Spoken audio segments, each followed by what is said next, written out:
What is up, guys? It's Lucas with produceperform.com. I just kicked the camera. I'm very sorry. I didn't mean to shake. Anyways, so this video today, we're going to talk about how you should do your subgroups, and it's going to be really cool. Whenever I got introduced to subgroups, it totally radically changed my mix, and I want it to change yours as well. It actually made it easier for me to mix once I kind of learned how to group things up appropriately. I use subgroups, buses, however you want to word them, all over my mix. It's actually hard for me to mix without them, that I've even started to emulate it on a console when I'm mixing live for a worship team. So I want to show you guys how I have that all routed and how you can do it too, to really enhance your mix, maybe make it easier. And here's what's cool is you can change how you do it. I do it a certain way. You don't have to do it that way. So let's check it out. Let's dive in. So what I start with first is what I call the 4-bus method, and kind of like the 4 master bus method, if you want to call it that, or like mixing bus method. So what I do is I have these 4 buses all feeding my mix, and then everything else kind of comes through these 4 buses.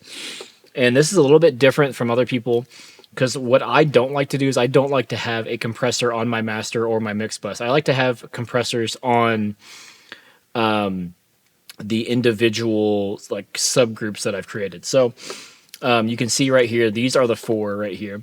So we have drums, all instruments, not including the drums, all vocals, and then the wet effects.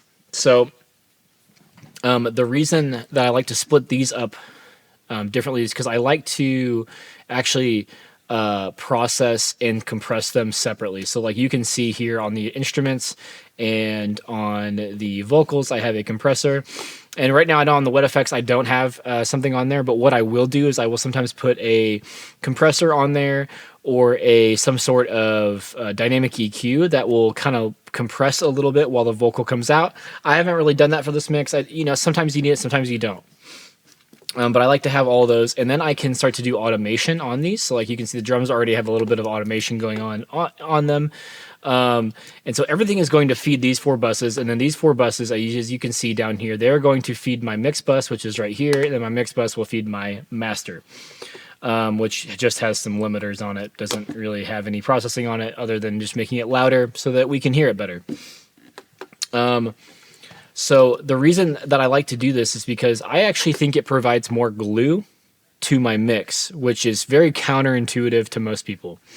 But yeah, so we have all of our drums going into this bus, instruments, vocals. So here, and then running back, as I actually have a lot of other things going on. So I actually put my room mics through my vocals, because most of the time your room mics are built for the people singing. Like I use like shotgun mics whenever I'm picking up the rooms as much as I can, because those are more directional.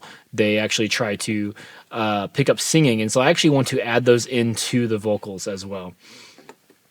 And then moving along, we have our synth bus, keys bus, electric bus, acoustic bus. And then if I have more than one bass, I will send it to the all instruments, but you can see that the bass is just being set to instruments here. All of these are being sent to instruments, the instrument bus. But as you can see, I have basically mini subgroups for just the synths, just the keys, just the electrics. And you guys can see, if you guys look closely enough, I don't have any processing on these individual channels right here, because I would actually rather process them on the bus. Now, if I had multiple keyboards and say like these synth and pads, I wanted to do something very, very special to them that's different from, just like my bus processing here, which is, just a little bit EQ and compression, a little bit of multi-band compression is there as well. If I want to do that, I could just go to the individual channel, make some changes. But here's the thing is, like, I didn't even need to do that. At least I didn't feel like I needed to do that on this song. So I just did it. And this actually saved me processing power, thought processing as well, because it's like, if I do this on the bus and it sounds good, it sounds what I want, it sounds as good as I want, then I don't need to even go in here and nitpick and do all this stuff. If it sounds good, it is good.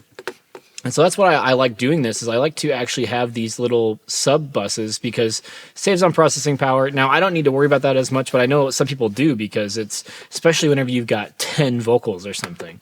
So using buses can help really organize things. And then just as a whole, I like to actually do some automation with the electrics, which you've seen in a previous video, that I like to do with all the electrics at one time. So it allows you to do that because you can have this bus do some cool panning, some volume automation, or whatever. Or I don't have a good example of it on here, but what you could do is if you have a lot of background vocalists and a lead singer, you can put a compressor that is side chained to the lead vocal to compress the background vocalist so the lead vocal sticks out just a little bit more above them. And then I also actually put my percussion. It all goes into another subgroup, which is on this side for some reason. But I actually have all my percussion going to instruments. I really want to keep my drums separated because drums are super important. Just as in my opinion, it's like the vocals and drums are super important, and then everything else kind of fills in around that. And so I actually keep my percussion out of the drum bus. Just to keep that separation. And it just makes more sense to me because on some of the percussion, like the cymbal swells and whatnot, I am not worried about the actual articulation as much as I am for that just filling the space and adding continuity to the mix. Okay, and then now coming back here, you see I have all of these drum effects, which if you guys have not checked out yet, I did a whole drum mixing series video. It's a whole drum mixing series of videos. It's a 3-part series. It's on the channel. Go find it. It'll change your life. It'll definitely help you. So all of these you can see are going output to the drum bus. And then again, I even split up my drums into buses. So I have cymbals, which has the overhead mics, the hi-hat mic. Then we have toms, which is both tom mics. And then we have the snare, all the snares going into the snare bus, and all the kicks going into the kick bus. Actually, I don't know why that is labeled Sam. That's funny. How did that happen? So snare bus, and then we're just going to put all these into the tom bus. There we go. That was weird. Anyways, and then all these buses then are fed to the drum bus. And for me, again, this keeps it very simple because, and especially when it comes to drums, is if I want to automate the kick, right? I have 2 kick mics. Okay, and I have the kick trigger. Now, I don't always want to like go in and have to automate all 3 channels. So all I have to do is click on this kick bus, go to my automation, and let's just say I want to make the kick louder on this last chorus. I could just come here and boost it a couple dB on this last chorus. So then when it drops in the last chorus here,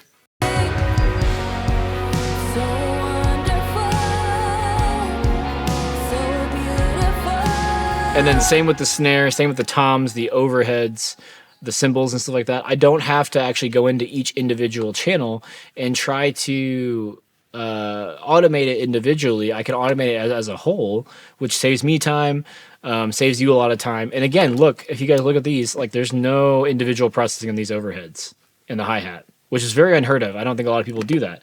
It's on the bus.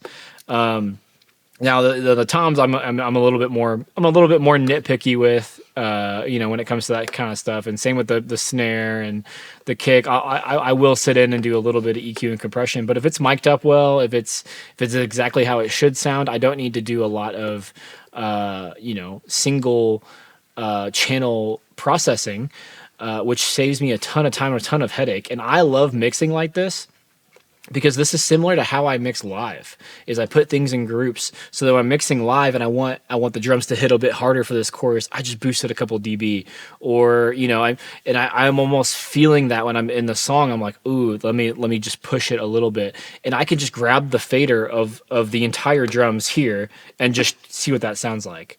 And for me, that's a game changer, because it brings me back into having fun with the song rather than me trying to come back over here. Let me select all these channels and then boost it up. So, just create as many subgroups or buses that you need to enhance and to just make mixing fun again, because that's what it's all about. Is we want to have fun while we're mixing. We don't want to be like, oh gosh, where do I go for this? So I need to find this channel or this thing or this plugin. You know what I mean? And it can get very overcomplicated. Now, the only thing I will say is I wouldn't do, if you're doing like a lead vocal, like you can see I have all these plugins on there.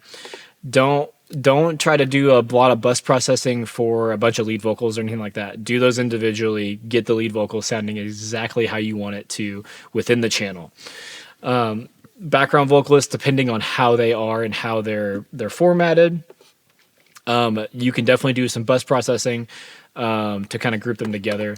But overall, whenever you come back into this vocal bus, you'll have this bus channel, this bus compressor here, which I encourage you to do instead of putting a bus compressor on your entire mix, because really the glue comes from the continuity of the instruments coming together. And so and having separate buses like this actually allows you to create that in a much better way, rather than just trying to stick a compressor on the mix bus and hoping that it kind of pushes it all together. Really, is like you can actually pull the instruments down. This is really cool too. Is like, this is probably my last and final point, is there's always something muddy coming, going on maybe in the all instruments. All you have to do is just solo it. This here.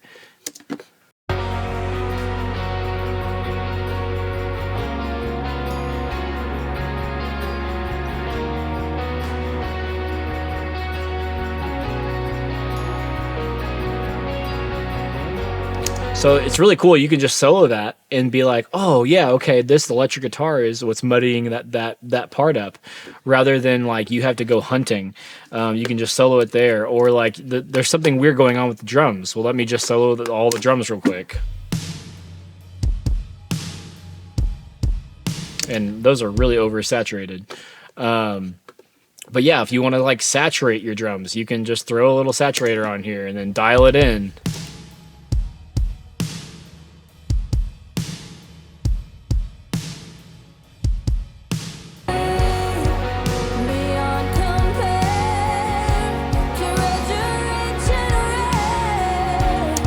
And then obviously you can solo all the vocals and then make adjustments there. And or if you're like, man, I can't figure out, there's just some effect that's going on, you can just solo all these.